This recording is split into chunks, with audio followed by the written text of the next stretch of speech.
Olá pessoal, eu sou Edivaldo Rocha e vamos fazer um fechamento aqui da unidade 3. Na unidade 2 nós trabalhamos a contribuição de alguns pensadores para a educação e vimos como cada processo e cada forma de pensar dos pensadores destacados contribuiu de uma forma significativa para a educação que nós temos hoje. Nessa unidade 3, eu creio que você notou ali, a contribuição de três personagens da filosofia e também da filosofia da educação no Brasil, que é o Paulo Freire, o Saviani e o Moacir Gadot. E cada um deles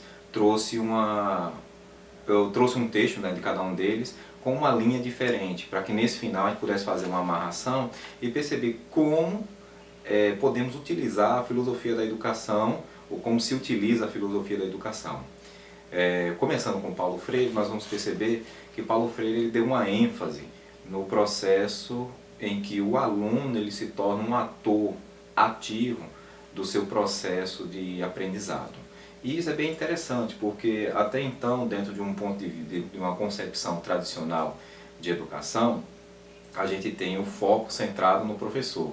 Então, o que Paulo Freire está propondo, que não é nada novo, isso remonta, é um processo já antigo de educação, é que o aluno ele seja mais ativo, que ele participe desse seu processo de aquisição de informações, desse seu processo de construção, ele entenda criticamente essa sociedade que o cerca e assim, educador e educando, mediados pela sociedade, eles agem num processo de transformação, porque agora ele não somente copia as informações que lhe são repassadas, ele consegue também perceber que muitas dessas informações estão carregadas de uma política opressora, ou então de uma prática bancária, como ele diz, é só um repasse das camadas dominantes para as camadas que não têm voz na sociedade, e agora ele, ciente disso, ciente da sua ingenuidade, ele começa agora a ser crítico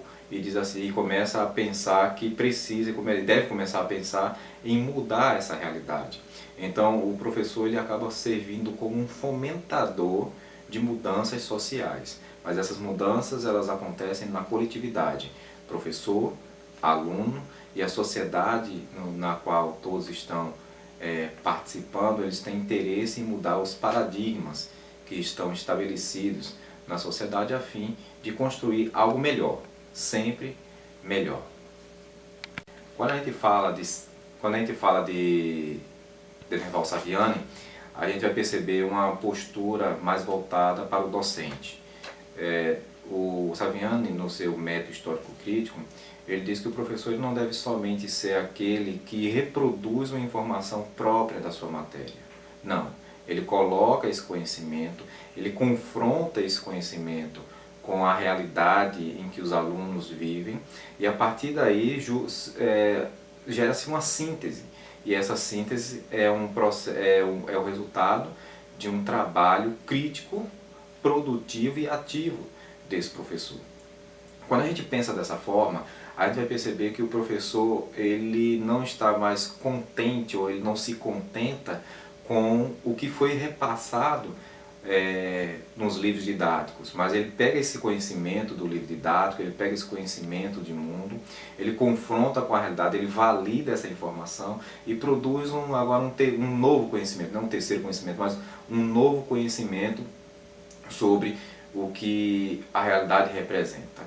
Essa característica do professor, ela não fica exclusivamente no seu papel docente, pelo contrário, os discentes, né, os alunos, eles começam a perceber que tudo que eles recebem de informação precisa ser criticado, precisa ser analisado, precisa ser avaliado, precisa ser confrontado, para que a partir daí se estabeleça um processo em que o aluno, professor crítico, aluno crítico, em uma sociedade que não está mais só manipulando esses alunos, mas eles agora estão entendendo como é que funcionam os processos sociais, eles entendem como é que funciona a dinâmica de um grupo social e aí eles também agem de maneira transformadora nessa sociedade. Primeiro transformam a forma de perceber a sociedade, a forma de perceber o mundo para depois eles poderem atuar na transformação consciente, né, dessa realidade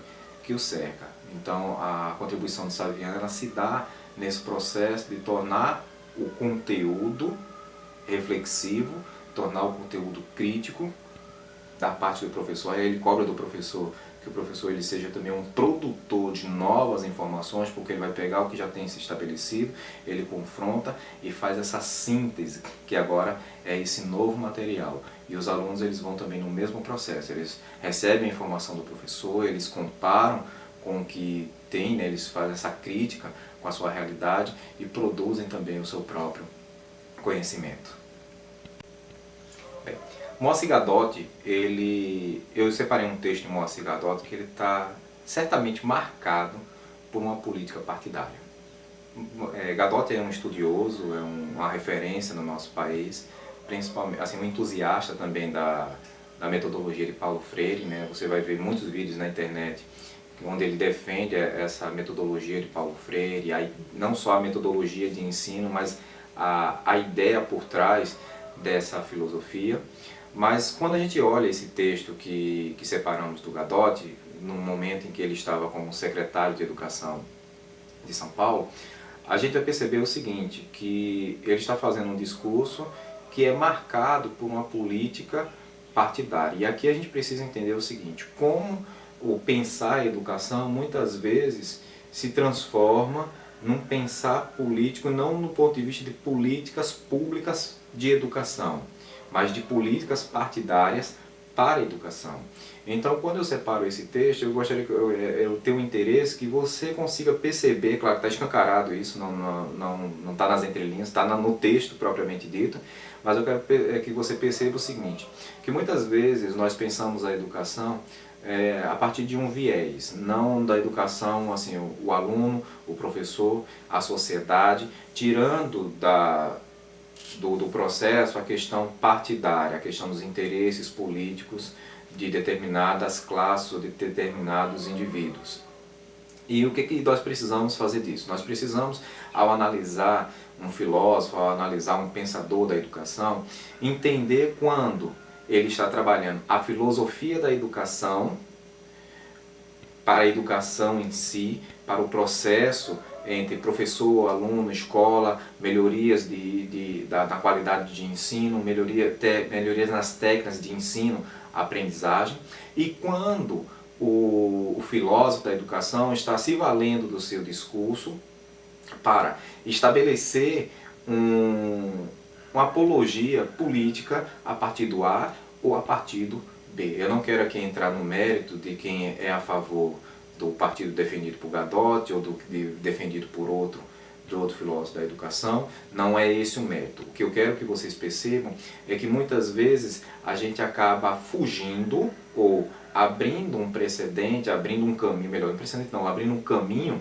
do que seria a reflexão para a educação e acaba utilizando essa reflexão para a educação para fomentar um interesse político.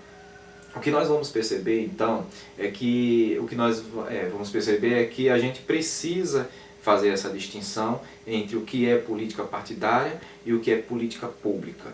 O que transforma a educação são políticas públicas permanentes, políticas públicas que são geradas a partir da população, dos anseios da sociedade. As políticas partidárias muitas vezes se lançam mão dessas políticas públicas e fazem valer o direito do cidadão. Outras vezes não. A política partidária, ela obstrui, ela sufoca, ela impede que essas políticas públicas realmente entrem em ação. E quando isso acontece, nós vamos perceber que todo aquele processo que nós estávamos trabalhando, né, com o Freire, né, dessa questão da mobilização social, quando a gente fala também do Saviano, quando ele diz que o professor precisa ser crítico, confrontar com a sua realidade, quando a gente percebe que as políticas partidárias elas começam impedindo essa autonomia do professor, essa autonomia do aluno, essa mobilização social que é necessária no processo educativo, porque a educação ela se faz na sociedade, ela é para a sociedade e se constrói na sociedade. Então a gente precisa fazer essas distinções, porque fazendo essas distinções a gente consegue perceber o que é um conteúdo para a filosofia da educação e o que é um conteúdo que está servindo a interesses diversos. O estudante de educação ele precisa entender esses processos. Ora, ele está trabalhando a educação como um todo, ele está fortalecendo essa instituição social a fim de garantir que todos compreendam o papel da educação na sociedade, e ora ele está, não se iludam com isso, que muitas vezes nós estamos defendendo uma política partidária porque nós acreditamos que partido A ou partido B faz valer esses princípios que defendemos na filosofia da educação. Então, em alguns momentos a gente precisa interagir nesses campos, porque a política também faz parte da nossa sociedade. Nós interagimos e precisamos entender o que partido A oferece, o que partido B oferece no campo da educação e também nos outros campos, é claro, e notar que se isso contribui para um processo da construção de um indivíduo crítico na sociedade, da construção de um indivíduo capaz de decidir por si próprio, ou se isso acaba alienando a população, se isso acaba tolhendo o direito de escolher sobre a sua própria vida. Então, esse vídeo ele tem essa função de fazer esse panorama do que nós estudamos nessa unidade 3.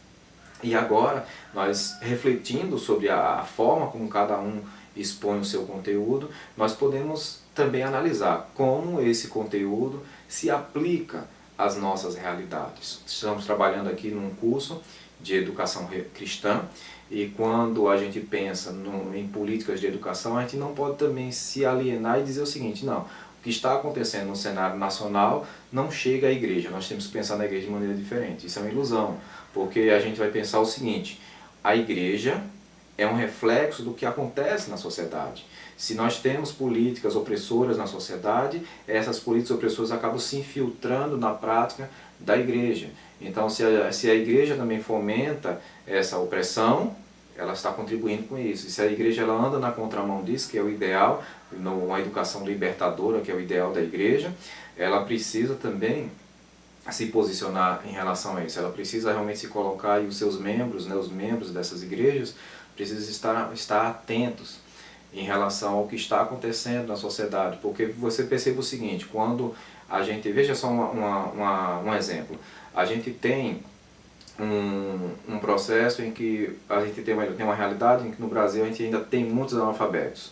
Crianças que às vezes avançam de séries, mas sem saber ler e escrever. E o que isso interfere na igreja? Todas as atividades que nós realizamos na igreja do ponto de vista de escola bíblica, de atividades de estudos, requer que o aluno ele tenha na sua faixa etária os domínios mínimos da linguagem, os domínios mínimos da crítica.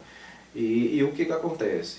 Quando ele está lá com seus 10 anos, 11 anos e não sabe ler e escrever, ele acaba se atrasando também naqueles conteúdos bíblicos que ele deveria ter domínio. Então perceba que uma mazela que há na sociedade acaba passando para a igreja, e quando a gente vai para as outras faixas etárias, com todos os problemas relacionados à educação, veja como eles chegam às nossas portas. Então, não tem como a gente deixar de pensar a educação do ponto de vista social, porque esse pensar e esse agir transformador vai ser refletido na nossa prática eclesiástica. Muitas vezes nós estamos assumindo um papel de suprir as carências que o sistema tem gerado na sociedade. Então, veja, por exemplo, o exemplo do PEP. O PEP é um programa de reforço para essas crianças que não estão conseguindo atingir. Não importa que, pelo menos não vamos levar em consideração aqui quais são os motivos que não conseguem atingir, mas não conseguem atingir aquele ideal do que é estipulado para a sua idade na escola na qual a criança está inserida. Então a gente acaba se desdobrando para suprir necessidades que a sociedade anda deixando, que o sistema em si anda deixando a desejar. Desejo a todos bons estudos e até a próxima.